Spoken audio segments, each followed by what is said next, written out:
Hola, buenos días, buenas tardes. Estamos en una nueva charla del Club de los Viernes en cuarentena, esta vez para pensar con dos amigos y dos economistas muy importantes sobre la evolución de las economías de España y Argentina, si están yendo hacia una deriva socialista.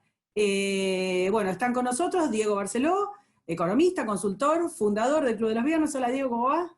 ¿Qué tal? Muy bien, gracias. Y Manuel Adorni, amigo, primero, consultor, economista, periodista, político. ¿Cómo va Manuel? ¿Qué tal? ¿Cómo andas, Karina? Un gusto, Diego. Igualmente, muchas gracias. Bueno, lo primero que les quiero preguntar, tenemos dos economías con dos gobiernos de corte semichavista, semisocialista, que están yendo en paralelo, tomando medidas frente a la pandemia similares, cada una con sus características especiales, pero similares. Entonces, mi consulta es, ¿corremos el riesgo de que caigan en economías típicamente socialistas? Largue el que quiera, los escucho. Por orden Bu- alfabético, Manuel. Dale. Bueno, dale, arranco yo. Bueno, a ver, difícil, o sea, en principio habría que definir un poquitito a qué nos referimos con economía socialista, porque Argentina está inmersa en una economía socialista hace décadas, o sea que disociarlo de lo que nos viene pasando hace un montón de años es difícil. Yo creo que la pregunta apunta a si esto se va a radicalizar más, ¿no? Una economía donde la presión impositiva la tenés por las nubes, donde el Estado se te mete en todo, donde en el caso de Argentina, y ahora sí empiezo a hablar solo de Argentina, no nos dejan salir de nuestras casas, pero sí ya liberaron 1.300 presos con el tema o con la excusa del coronavirus, Un eh, poquito más a esta altura, donde Manuel, ¿eh? sí, por eso, donde empezamos a tener enemigos, otra vez los enemigos vuelven a ser los bancos, otra vez los enemigos vuelven a ser los acreedores externos, otra vez los enemigos son los empresarios que te ponen el precio, que aumentan los precios porque así lo quieren, porque son especuladores. Empezamos a tener enemigos y eso es la característica principal que tienen las dictaduras socialistas, ¿no? Tener enemigos. En el caso de Venezuela será el imperialismo yanqui, y bueno, en nuestro caso son siempre los mismos, ¿no? Bancos, empresarios y acreedores. A ver, si eso se va a radicalizar o no, bueno, es lo que me parece que es el debate que estamos dando ahora, ¿no? No lo sabemos, no sabemos cuánto va a durar la pandemia, no sabemos cuánto va a durar en Argentina la pandemia, porque una cosa es lo que vaya resolviendo el mundo, otra cosa es lo que pasa acá. A diferencia de España, nosotros tenemos, por supuesto, una cuestión sanitaria mucho menos desarrollada en materia de crisis. España tiene mucho más muertos, mucho más contagiados. Lo que pasa es que nosotros tenemos un truco bárbaro que es no hacer los test. Entonces, cuando no haces los test, no sabes cuál es la situación. Cuando no sabes cuál es la situación, bueno, es mucho más fácil tener cierto grado de autoritarismo en las decisiones. Argentina es un país extremadamente complejo, esto no lo tengo que ni explicar, pero bueno, acá me parece que también juega un poco el enamoramiento que hay de parte de algunos gobernantes de mantener la cuarentena, ¿no? Porque en definitiva ganan imagen, ganan poder, eliminan a enemigos próximos, como es el caso de Alberto Fernández con Cristina, si se quieren, los bloquean temporalmente. Eh, por lo tanto, espero que no, a tu pregunta, espero que no, pero creo que hay algunos indicios que te dicen que esto puede llegar a radicalizarse. Aparte, tenemos muchas características de una economía socialista, no solo la presión impositiva, no solo el enojo con los empresarios, sino estas ganas del Estado de terminarse de meter en todo, ¿no? Si el precio sube, me voy a meter con los medios de producción. Eh, Qué sé yo, voy a emitir billete, total no pasa nada, y así lo están haciendo, le vamos a dar planes sociales a todos, vamos a poner un impuesto a la riqueza. Bueno, ahí te da el parámetro que vamos por el camino socialista. Ahora, ¿cuál es el final del camino? No sé si somos una sociedad y esto con un dejo de esperanza total, no sé si nuestra idiosincrasia nos permite seguir avanzando hacia el socialismo, pero te lo digo lo poquito que me queda de esperanza. Sí, lo poquito que me queda de optimismo. Vos sabés, me conocés bien, sabés que si hay algo que no soy es optimista y aparte los hechos me demuestran que he tenido razón. Pero bueno, sí, hay un peligro ahí latente de que esto se radicalice, por supuesto. Esperemos que no, ¿no? Desde ya. ¿Diego?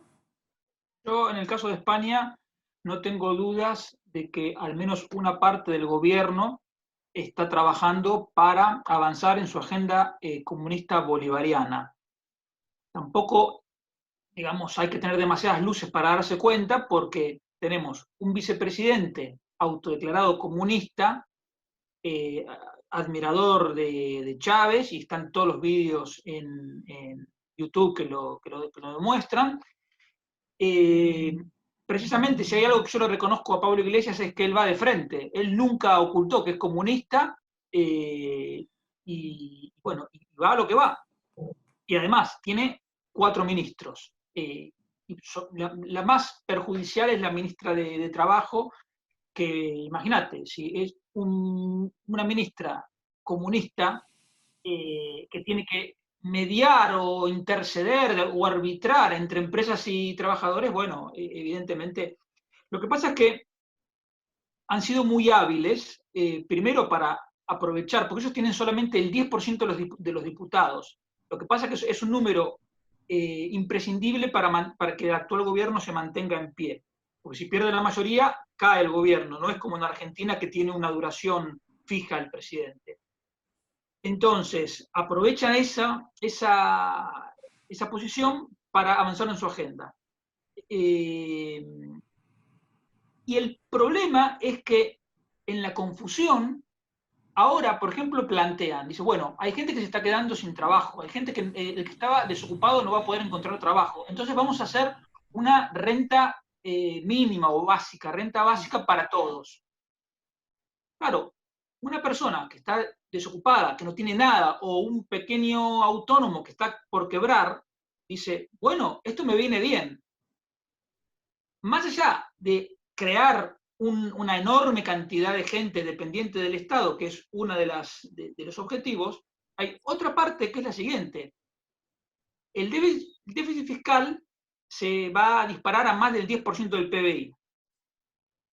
Y la deuda pública, que ya es del 100% del PIB, digo PIB porque es como se dice en España, PBI como se dice en Argentina, y intercambio me confundo, va a saltar a probablemente el 120, porque cae el PIB y sube la deuda. Entonces, cuando hace la relación, todavía se dispara más. Y entonces, uno, claro, cuando lo ve desde un punto de vista racional, dice, esto es un problema, hay que hacer algo antes que explote la bomba. Por ejemplo, yo sugiero que el Estado venda las participaciones que tiene en un montón de empresas, algunas que cotizan en bolsa, o AENA, que es la propietaria de todos los aeropuertos, la empresa de loterías, etcétera, etcétera, para amortizar deuda. Pero si uno lo mira desde el punto de vista comunista, dice, cuanto más suba la deuda, mejor, porque va a llegar un momento en que va a ser impagable. Y cuando sea impagable, va a haber que pedir un rescate a la Unión Europea. Y entonces nos van a querer imponer las condiciones que le pusieron a Grecia.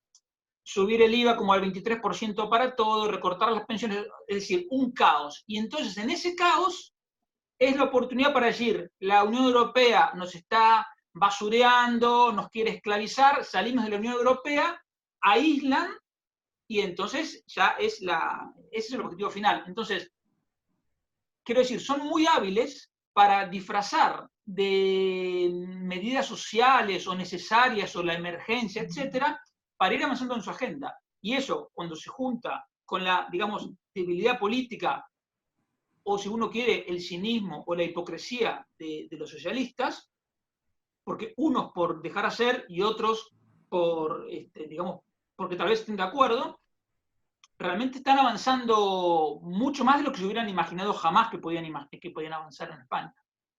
Yo ahí lo que veo, si quieren intercambiar figuritas, es que tenemos algunos puntos parecidos. En principio, una vicepresidencia mucho más radicalizada que la cabeza del gobierno, si es que la cabeza de nuestros gobiernos es realmente quien es, porque pareciera que la agenda la están llevando los vicepresidentes.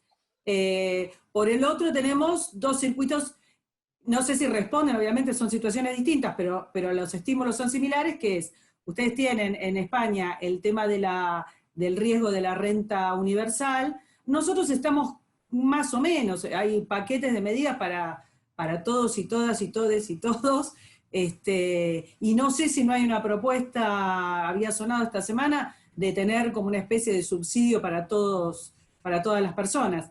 De nuevo, no sabemos de dónde va a salir ese dinero, o sí sabemos de dónde va a salir ese dinero, y ahí les consulto, ¿qué posibilidades tenemos? Argentina casi frente a un default, y ustedes ante la negativa de los eurobonos de seguir endeudándonos. O sea, ¿qué soga tienen nuestros gobiernos? El que quiera, Manuel. No, acá, a ver, en Argentina, vos en Argentina estás en default, y estás en default no solo porque no podés pagar, que eso sería lo de menos, porque un montón de países no pueden pagar. Acá el tema es que nadie te refinancia, y nadie te refinancia porque primero sos un defaulteador serial, sos un incumplidor serial, sos un cambiador de reglas serial, y porque no propones nada serio como para poder pagar en el futuro. O sea que en ese combo, que alguien te preste, bueno, o es un demente o, no sé, no existe esa persona en el mundo. Y de hecho es lo que pasa, ¿no? Argentina aceptó que mejore un poquito la oferta o le pongo una cucharada más de azúcar al café que se toma con los acreedores, vas al default. Ojalá que no, porque sería mucho más grave dentro del contexto en el que está. Siempre es grave, en el contexto en el que está Argentina hoy es mucho peor. O sea que está claro que cuando no tenés cómo endeudarte, te endeudás. Cuando no te puedes endeudar afuera, te endeudas adentro. Ahora, el problema es que endeudarte adentro tampoco tenés con qué, porque no tenés crédito. El crédito no está desarrollado en la Argentina, ¿no? Es una décima parte de lo que puede ser en Chile, en Brasil o en Perú o en Paraguay. Por lo tanto, la única opción que te queda es reventar la maquinita de hacer billetes, ¿no? Y ponerla a trabajar como le estás poniendo a trabajar ahora. Es la única manera que tenés. Ahora, el problema es que nosotros somos giles, pero no somos tan giles. Y nosotros ya sabemos que eso en qué termina.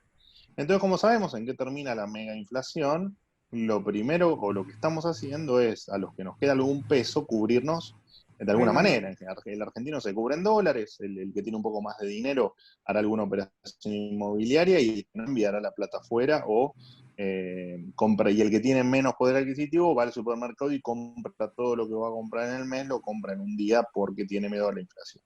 Así que ese es el contexto en la Argentina, no hay más vuelta. Acá no tenés más vuelta que esa. Acá la discusión es en tal caso cuál va a ser el nivel de pericia que tengas para que esto se defina entre una mega inflación y una hiperinflación. Vos estás en esa lucha. Ahora, si mañana todos los gobernantes de Argentina se levantan iluminados, hacen un cambio radical, un plan de gobierno, un plan económico, algo sostenible en el tiempo, y de repente se transforman en gente seria, bueno, eso yo no lo sé. En principio lo que te digo es, mira que la situación es mucho más grave de lo que aparenta. Incluso al margen de la pandemia, porque el tema es que Argentina venía mal antes de la pandemia. Argentina venía frenada antes de la pandemia. La pandemia le puso este cóctel alucinógeno que hizo que todo empeore, pero Argentina viene mal hace mucho tiempo. Sí, en España, digamos, tiene puntos en común, digamos. La relación concreta con Europa. España, cuando accede al euro, firma algunas condiciones. Una es tener un déficit fiscal de menos del 3% del PBI, la otra es tener una deuda pública de menos del 60% del PBI. Bueno, lo de la deuda se viene violando desde el 2010. Y lo del déficit se violó desde el 2008 hasta el 2018. Quiero decir, Europa es sumamente flexible, es sumamente, a mi juicio, excesivamente flexible. Y justamente el papel de Alemania y de Holanda y de Suecia y de Dinamarca, lejos de verlo como explotadores, esclavistas, etc. Egoístas, que no les quieren prestar plata. Claro, para mí son la reserva de libertad. Y por eso yo siempre soy muy europeísta y defiendo la permanencia de España en la Unión Europea, porque si estuviéramos fuera, estaríamos a merced de esta dirigencia socialista totalmente desatada y retrógrada. ¿Por qué?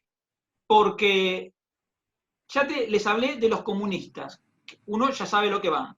Pero el socialista Borrell, que fue ministro con Felipe González, que fue ministro ahora con Pedro Sánchez, y que ahora es el alto representante de la Unión Europea para Asuntos Exteriores, habla proponiendo abiertamente nacionalizaciones. Dice, bueno, tendrán que ser nacionalizaciones temporales, porque si las empresas están en dificultades, el tipo, desde las máximas autoridades de la Unión Europea, avanza con una agenda, digamos, que ya pasa de intervencionista. Porque si uno dice, el Banco Central Europeo está comprando todo tipo de bonos del gobierno sin límites, el otro quiere nacionalizar, entonces eso ya no es intervencionismo, eso ya es socialismo, comunismo, llámalo como quieras. Entonces, en ese contexto, Alemania es nuestra reserva de libertad. Y hay que tener en cuenta otra cosa. Italia, España, Francia quieren que la Unión Europea emita o bien eurobonos, es decir, escondernos detrás del prestigio de Alemania, o la otra invención, la cuadratura del círculo para los keynesianos, deuda perpetua. Porque ya entonces, como es perpetua, ya no es deuda, porque nunca hay que devolverla. Buah. Entonces, pero ellos, España, Italia y Francia, quieren que ese dinero se distribuya como subvenciones, como dicen aquí, a fondo perdido, o sea, como regalos directamente. Entonces, los alemanes dicen, escúchenme, ustedes quieren que yo me endeude en última instancia con el aval de mis contribuyentes para darle dinero a ustedes sin condiciones. Entonces vos mirás la evolución del déficit fiscal y Alemania en los últimos 6 años tuvo un superávit de 235.000 millones de euros. Imagínate, 235.000 millones de euros.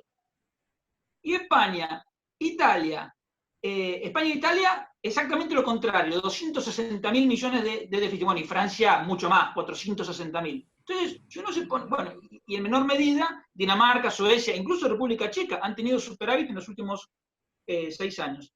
Entonces, uno se pone desde el punto de vista de ellos, dice, ¿por qué yo que estuve ahorrando, ahora voy a tener que hacer un sobreesfuerzo para salvarte a vos? O sea, no tiene el menor sentido.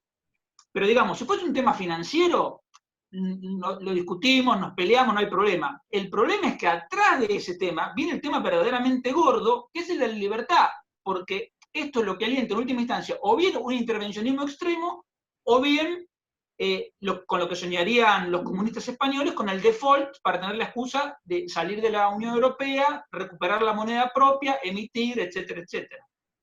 Nosotros estamos ante una situación ambigua, poco clara respecto de nuestra pertenencia al Mercosur. Estamos en una situación, a mí no me termina de quedar claro ni qué quiso hacer el gobierno ni cuáles son las consecuencias, pero posiblemente tenga que ver también con una intención de cerrarse precisamente por los lobbies políticos, sindicales, industriales, y digo industriales entre comillas, pero ¿qué consecuencias ven a futuro de estos planteamientos medio aislacionistas de nuestros gobiernos, ¿no? De tratar de cerrarse, y si esto es un plan que viene ayudado por la pandemia o están medio zaranaceando y improvisando como viene la marcha.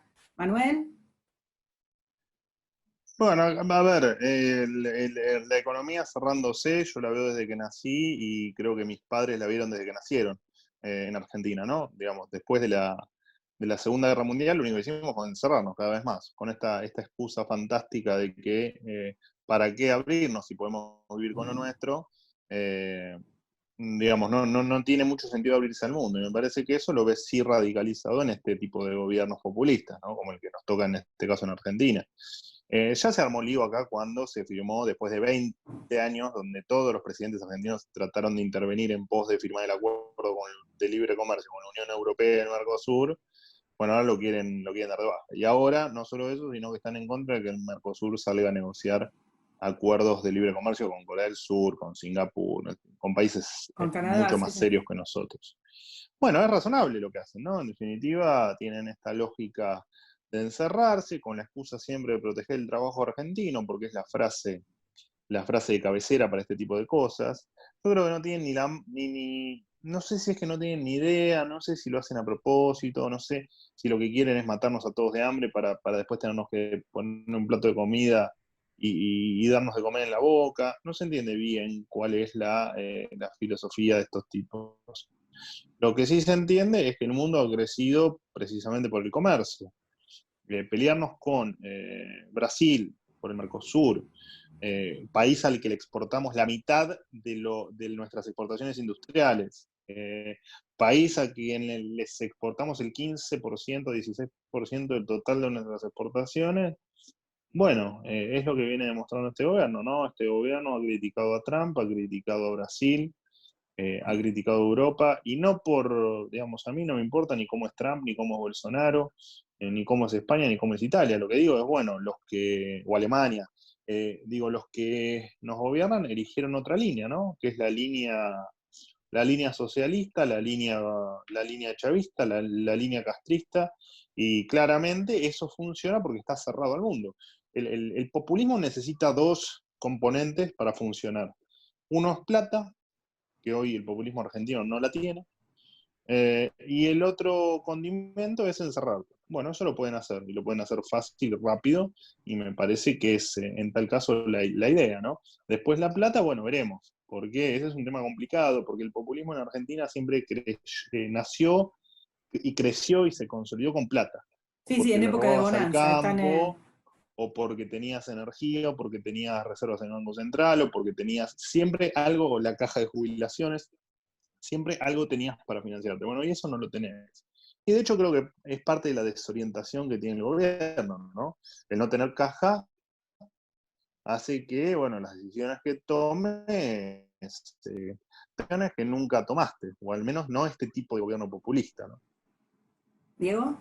Sí, acá tenemos la gran ventaja de la Unión Europea. Si yo tengo esperanzas es por la Unión Europea, que no va a dejar irse fácilmente a España, no solo por España, que es un país importante dentro de ahora que se fue el Reino Unido, es el cuarto país más grande de la Unión Europea, sino porque políticamente, si se fuera otro país además del Reino Unido, estaría mostrando que como proyecto político la Unión Europea fracasó, y eso Francia y Alemania no lo van a permitir.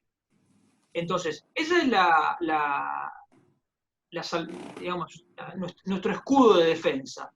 Ahora, el problema es que no, digamos, el español medio es socialdemócrata. Cuando le preguntan que se autoubique en una escala ideológica del 1 al 10, digamos, donde el 1 es la extrema derecha y el 10 es la extrema izquierda, siempre te sale 5,5, 6, o sea, hasta del centro un poquito para la izquierda. Entonces, cuando vos prendés la televisión y ves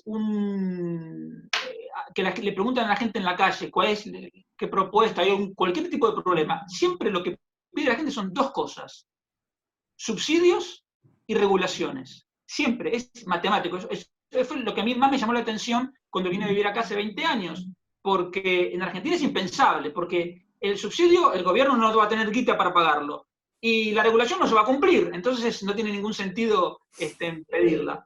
Pero aquí sí, la gente pide la intervención, entonces, y todavía consideran que lo público es benefactor, y no han terminado de entender que el Estado no te puede dar nada que no te haya quitado previamente, cosa que los liberales ya lo tenemos en vena.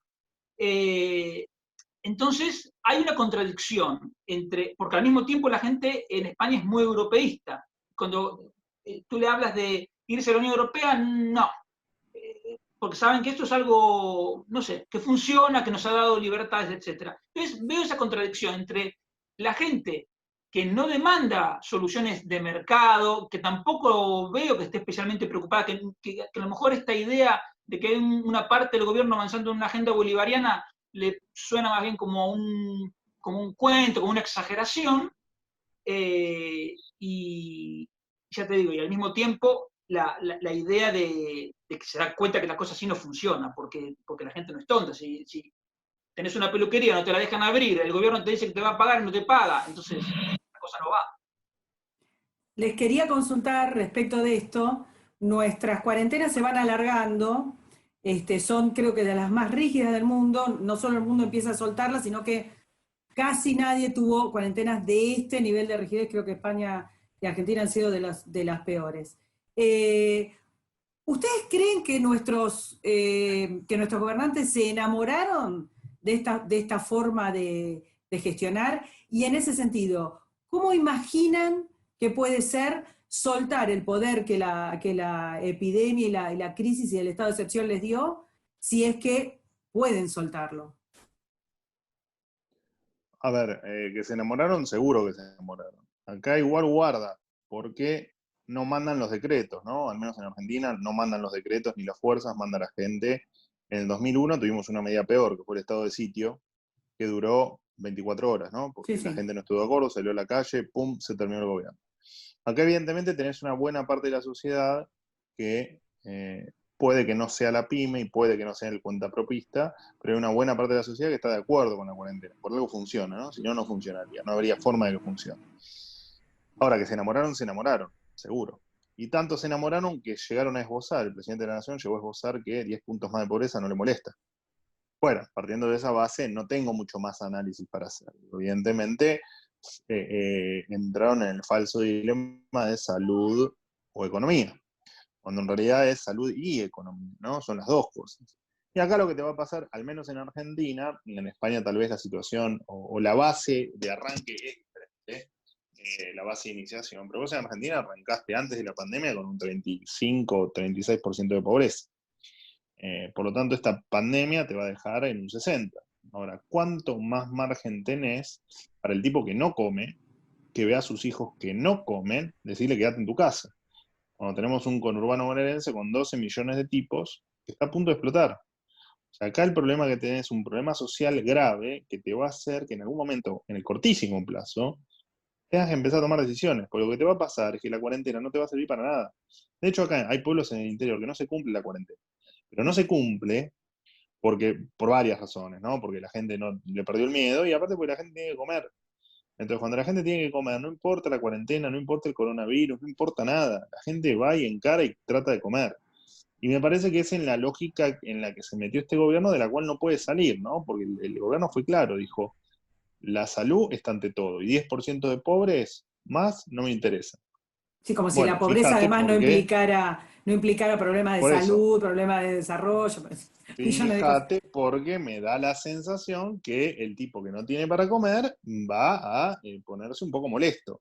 O sea que esto mucho más no va a durar, creo yo, porque si dura más vas a empezar a tener violencia y vas a tener gente que no cumple con la cuarentena. O sea, acá es corto, ¿hasta cuándo dura el decreto? No sé, no me importa, y la verdad es que es un tema secundario. Ahora, lo que te digo es, mirá que la cuarentena, mirá que hay mucha gente que ya no come, que ya no comía antes, ahora es mucha más la cantidad de gente que no come, la gente se está cansando, y la gente entiende, o está empezando a entender, por qué abre la farmacia, por qué abre el supermercado, donde no tenés casos. En la gente que atiende en los supermercados y farmacias, creo que hay un caso en todo el país. ¿Por qué no puede abrir la librería de enfrente? ¿O por qué no puede abrir la zapatería de la esquina? ¿O por qué no puede abrir una peluquería? Hay cosas que son incongruentes. Entonces, ¿Por qué no pueden abrir creo los que la cuarentena consultorios la van a tener que externos? flexibilizar casi todas las actividades, excepto cines, teatros, que hasta podrías abrir con lejanía, pero más allá de que sea inviable económicamente para los dueños de los teatros, pero digo, tenés alternativas como para que toda la actividad funcione con todos los cuidados necesarios, con los barbijos, con el alcohol en gel, con el lavado de manos, con el distanciamiento social, e incluso actividades como la construcción, que por ejemplo, ¿por qué no hacerla de noche, no? Como para que no carguen el transporte público, digamos, vos tenés un montón de alternativas. Bueno, algo van a tener que hacer, porque la gente va a dejar de cumplir la cuarentena y va a ser peor. O sea que algo van a tener que hacer indefectiblemente, pero que se enamoraron, claramente. ¿Diego? Acá cuando era presidente Zapatero y el precio del petróleo subió, no tuvieron mejor idea que decir que había que bajar la velocidad máxima en las autopistas de 120 a 110 kilómetros por hora, ¿no? Y yo justo en esa época, al otro día, 2 días después, tenía que ir a Francia y íbamos en coche. A mí me sorprendió que todos los carteles ya decían 110. Eso me impresionó porque el Estado acá es muy fuerte y logra el enforcement, o sea, quieren hacer algo y lo implementan. Entonces, quiero decir, si los tipos siguen alargando de la cuarentena, se va a cumplir, porque aquí, insisto, se cumple, la policía está poniendo multas, aunque son de dudosa legalidad, y la gente sobre todo es obediente. Y también creo que el gobierno, si estira la cuarentena, es más por desorientación que por enamoramiento, al menos en la parte de Pedro Sánchez. En la parte de los comunistas, bueno, ya sabes, es lo que dije antes. Pero que la gente acate no quiere decir que estén tranquilos ni bien. Yo creo que se está haciendo una olla a presión. Entonces, algún día la cuarentena va a terminar. El 4 de mayo vuelven las clases en Alemania, el 11 de mayo en Francia. No van a poder, y nosotros no podemos tener las escuelas cerradas hasta junio. Entonces, ya va a llegar un punto que va a ser insostenible.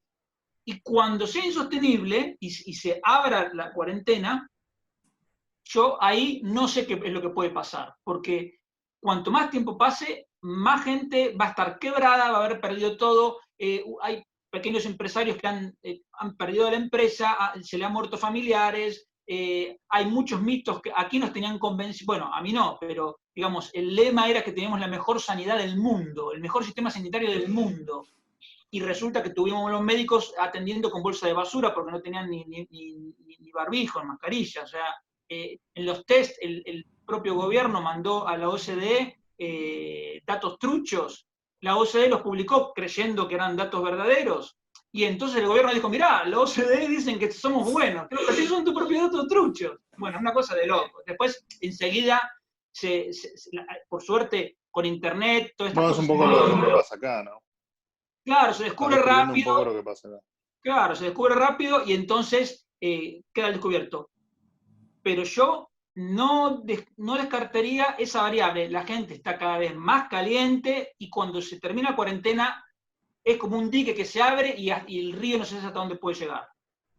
Les hago una última consulta, un poco retomando lo que estabas diciendo y que te estaba acotando Manuel. El mito del Estado, nosotros tuvimos durante muchos gobiernos este ensalzamiento del Estado presente que les pasa a ustedes también, esta cosa de mirá cómo funciona el intervencionismo y el Estado muy amplio que te cuida, qué sé yo. Bueno, efectivamente, llegados el punto en el que vas a demandar aquello básico por lo cual pagás tus impuestos, que es que tengas seguridad, salud, digamos, cosas básicas, bueno, ahí hacen agua todos los relatos. Lo que les pasó a ustedes, a nosotros nos pasó similar, no tenías ni respiradores, se compra trucho. Pero, espera que te hago una nota a pie de página. En España se gastan 135 euros por habitante por mes en salud pública. O sea, el sistema de sanidad público gasta 135 euros por mes por habitante, desde el bebé recién nacido hasta el último viejo. Bueno, para una familia tipo son más de 500 euros por mes. Con eso te puedes pagar bueno, y ni siquiera con esa cantidad de dinero, que además hay que sumarle el gasto privado que hacen algunas familias en seguros privados, no cuentan. Y encima son tan caraduras que te dicen que hay que reforzar el estado del bienestar porque esto que estamos haciendo no es suficiente. Entonces... Faltó Estado. Claro. Bueno, les consultaba esto. Si ustedes creen, porque lo que nosotros tenemos ahora, incluso en España, son buenos índices de popularidad o de aceptación respecto del gobierno o de las figuras del gobierno o de sus medidas y demás. Tenemos gobiernos relativamente jóvenes.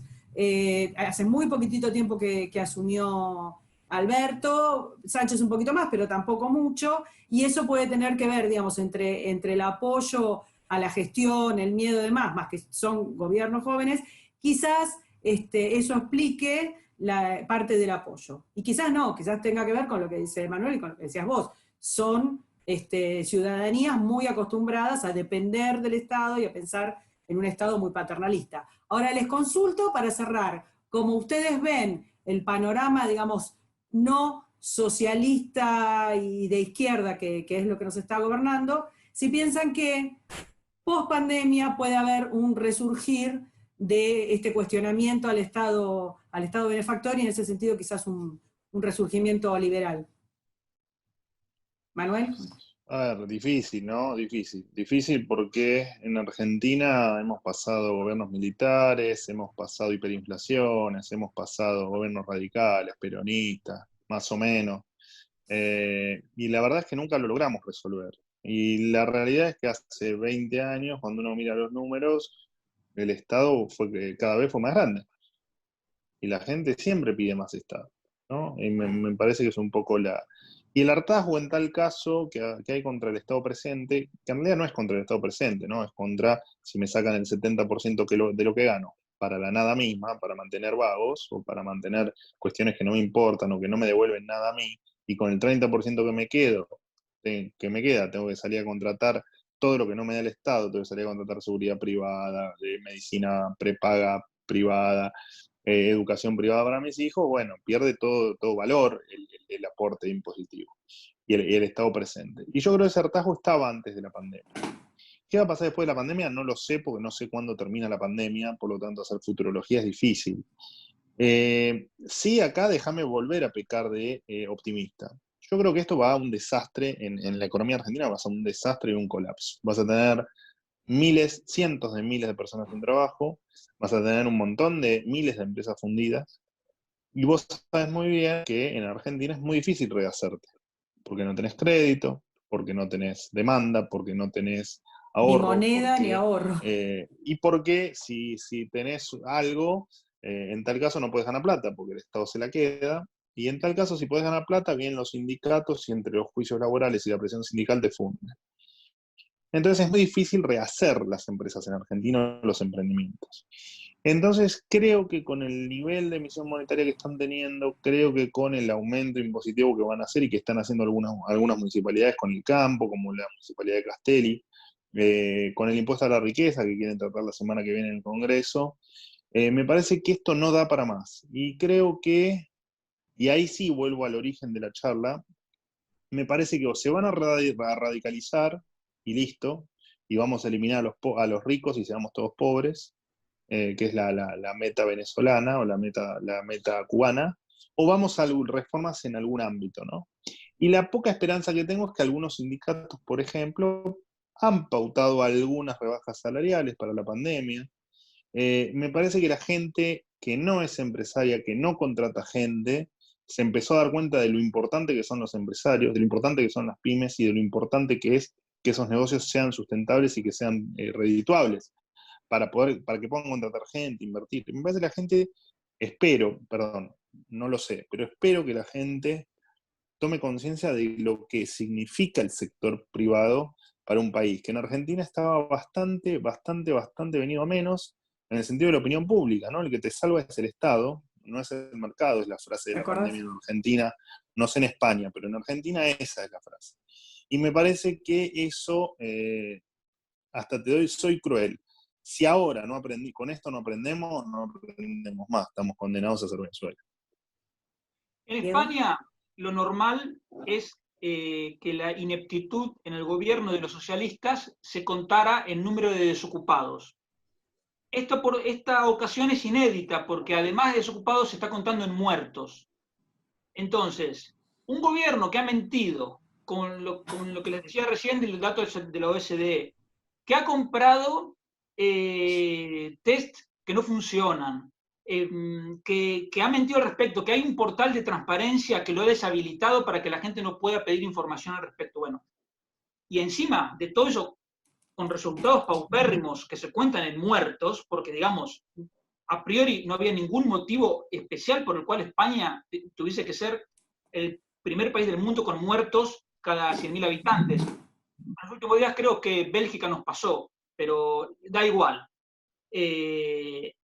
Entonces yo no me puedo imaginar que cuando acabe el confinamiento, la legislatura, como dicen aquí, continúe como si tal cosa. Entonces, yo no sé si la oposición va a hacer mucha fuerza, si la gente va a salir a la calle y se va a manifestar hasta voltear el gobierno, como fue en los cacerolazos con De la Rúa. No sé si será que el desastre económico va a ser tal que van a tener que empezar a subir los impuestos entonces la gente va a decir, ah, no, encima me vas a subir los impuestos, no sé por dónde, pero yo no me puedo imaginar que pase como si tal cosa. ¿Ya? Ahora, de ese punto a otro extremo en que terminen todos presos, tampoco lo descarto, porque, digamos, esto ha ido demasiado lejos y ha afectado a mucha más gente que en cualquier otra crisis anterior. Les quiero agradecer a los dos, tomé más tiempo del que les había dicho. La verdad me quedaría charlando con ambos porque las similitudes son increíbles en temas de corrupción, de transparencia, de déficit, de emisión, de institucionalidad. Es increíble cómo hemos llegado por distintos devenires políticos y económicos, más o menos estar en una situación tan complicada, pero bueno, nada. Los saludo a los dos, Diego desde España, Manuel desde Argentina. Un gusto, un placer, gracias por su tiempo y bueno, hasta la próxima. Gracias Karina, gracias Manuel, gracias a todos los que miren esto. Un abrazo. Lo mismo, gracias Diego, un abrazo grande, ojalá que bueno, repitamos las charlas. Gracias Karina, y perdón las desprolijidades del escenario y de que la podía hacer y no la podía hacer, pero bueno, fue un día medio particular hoy. Así que bueno, un gracias y un abrazo para los dos. Doble gracias por el esfuerzo en la situación que le hiciste la charla. Un beso a los dos, hasta luego. Muchas gracias, hasta luego. Chao, chao.